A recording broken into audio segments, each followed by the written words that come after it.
Welcome to Served Up Critical Conversation. We're here at Tales of the Cocktail, and I'm really excited about my next guest. So my next guest here is the Advocacy Manager, Miss Hannah Lanfear from Specialty Drinks. That's right. Yes. Thanks for having me. Absolutely. Thank you for being here, Hannah. We're thrilled to have you on the show today. Before we dive in, could you tell our listeners a bit about your journey into the beverage industry?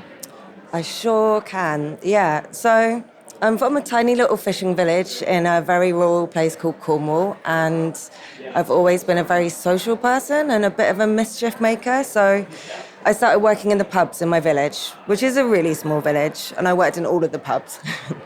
I moved out of home and moved up to London when I was probably 18, something like that.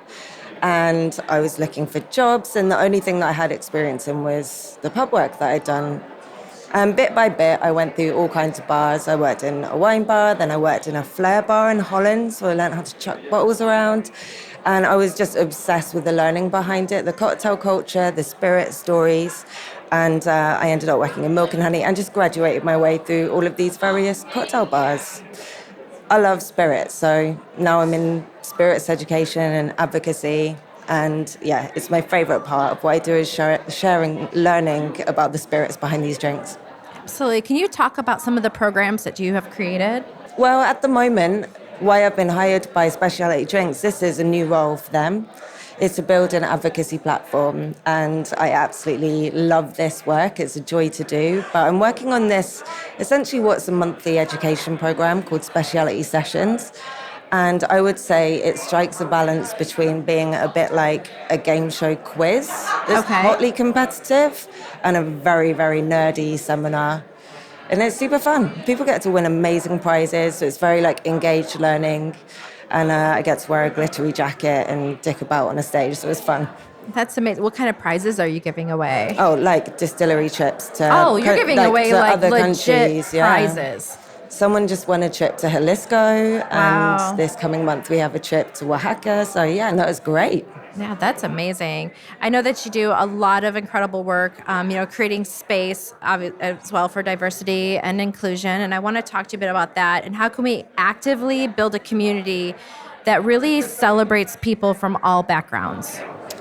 Yeah, so I've done a couple of things. I think I have a bit of a spicy brain, and I'm very passionate about inclusion. I'm very motivated by unfairness, and so a couple of different things that I've done was running Cocktail Cuties, which was QT standing for queer and trans for our local London community, trying to just build visibility for the LGBTQIA community. And I also worked with Dino Moncrief on Equal Measures, which was essentially like a mentoring and education program for multiple ways of including people, really. That might be ethnicity or neurodivergence, and even LGBTQIA people. And I actually have, now that I've moved on to working for a job, I've pulled back from that project because I couldn't do both. And I think when you ask that question, I feel quite passionate about this. It's really hard work to be a volunteer on things.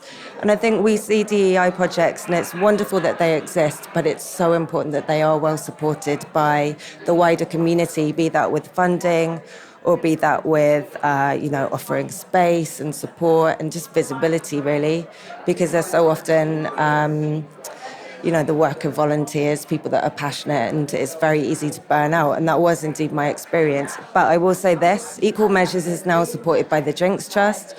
The lovely Vicky Elankovan works on it. So it essentially became part of a bigger charity, and I'm desperately proud of that community. I still take part, I still attend things, I still mentor some of our participants, and I'll always be a part of that story, but I'm desperately proud that it exists, and Vicky is here as well to pick up, I think, a grant from Tales of the Cocktail. So, it's a wonderful thing and something that will build and grow that I'm proud to have been part of. So what does your day-to-day look like now? It's really varied. What do I do? I have no idea how to sum it up in just a sentence.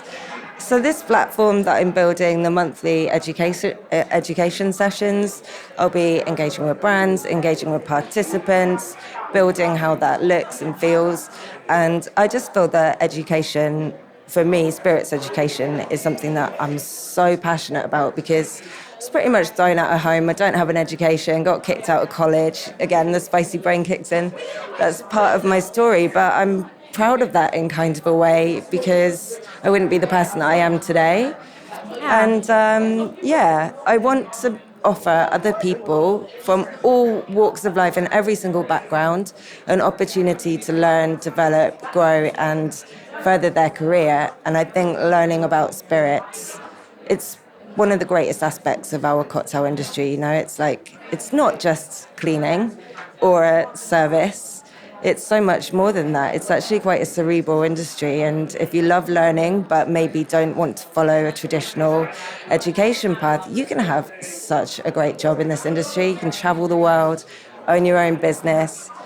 The world is your oyster, you know? Oh, it is 100%. I feel a kinship with you. I went to college for 5 seconds. I did not fit in and I hated it.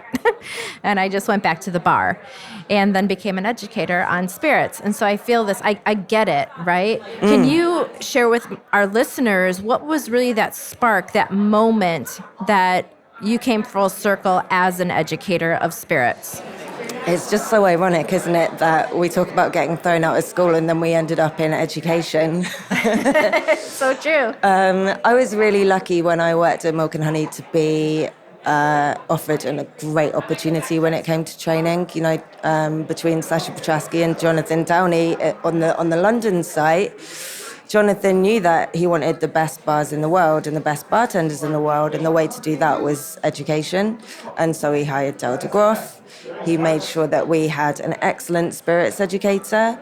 And I feel that, again, it was very competitive learning as well. So it was like, I'm going to try real hard at this. I want to be good at it. And we could all read books, but sometimes you just wouldn't do that without having the momentum and impetus to sort of do a test. So then you learn a bit harder, right?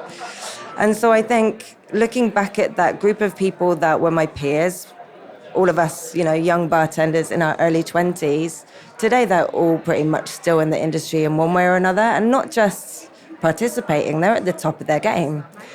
And we weren't necessarily more special than any other 50-odd group of 20-year-olds, but that education was paramount to furthering those young people's careers. And I guess it's ironic because I'm very much a nervous public speaker. I always was. And I feel like just recently I've sloughed off some of that fright. Mm-hmm. But I've had to always like work through that fear of speaking. And when was the moment that I realized I was going to be an educator? I'm not sure, because it was incremental, talking about brands as a brand ambassador, doing cocktail sessions or training a team on a new menu. You end up doing quite a lot of public speaking. It's weird that bartending leads to so much. To that, yeah, definitely. And yeah, eventually you're like, okay, I can do this. I like sharing stories and so on. But it's that nerdy fascination in spirits. And I think because I like to learn in a very bite-sized, quick, rapid, fun way, and I want all the detail and all the information, you end up doing it because you know how you want to receive it. Yes, you want to do it for other people that way. So yeah, it's almost like a passion for the pedagogy, I suppose. Yeah, I totally get it. So do you think about when you create a program, you know, how you would want to receive it, how you learn? 100%. It's why now I've sort of moved on from teaching WSET in a very sort of like formal classroom type thing. You know, you can breathe fun into it, but now I'm doing like ridiculous things, glittery jackets and buzzer noises and like stupid stuff. But I like that a lot. I think it's fun. Yeah, you're and making I think the way learning people, fun. the way people want to learn, I think, is changing quite rapidly. And so the sort of stuffier, read this book and we'll do a test, it just doesn't have the same impact, perhaps. Right. Do you have any advice for anybody who is looking to enter the hospitality industry as a bartender? What advice do you have for them? Oh, It's so easy to be like 41 years old and look back and say, this is how you want to live your life and do these. I was terrible. I was like drunk a lot of the time, got up to all of the mischief, all of the trouble. I don't know if there's the same wiggle room in this day and age to make so many mistakes as perhaps myself certainly and several of our peers would have. But my main advice is study, like self-learn, invest in that education, because if you become an expert in spirits, if you become an expert in a particular aspect of the industry, then your career will further. And that's really self-learning, you know, reading books, taking the time to invest in that acquisition of knowledge. And I did do that, even though I was drunk a lot of the time. I did do the reading. You're still reading.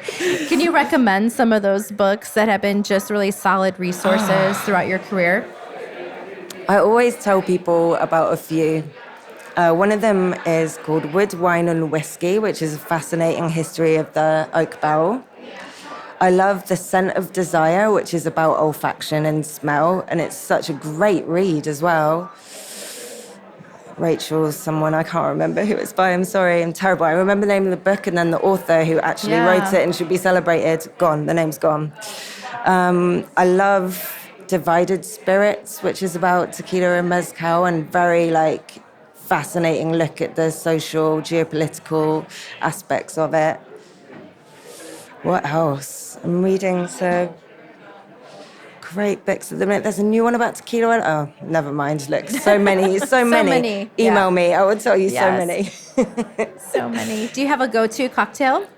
I love a jungle bird. You do? Yeah. Very do you know good. it? The bitter, sweet, sour combination is awesome. It hits all of those flavors and tastes. It's everything combined. So what is next for you in your career? Can you say here at Tales of the Cocktail 2023? I have something that's like a grand project, but I just have to stop telling people about it because it's in motion. I think making the speciality sessions bigger and UK-wide and maybe beyond UK-wide would be my main focus. And I guess that's like digital delivery is what I'm about to try and pull off. Amazing. So it would be telling accessible people I can to do all? this stuff, and I'm never sure if I can, but so far it's going okay. Good. That's wonderful. How can our listeners find you? You know, all the usual ways. Instagram, Lanferocious is my handle. Find me on Facebook, send me a message. Yep. Wonderful. I want to thank you so much for being on Served Up today, for sharing your journey and your passion with our listeners. And I just want to wish you some great health and a lot of peace. Thank you. That's so kind. Oh, what a warm farewell. Yeah. And back to you. Thank you.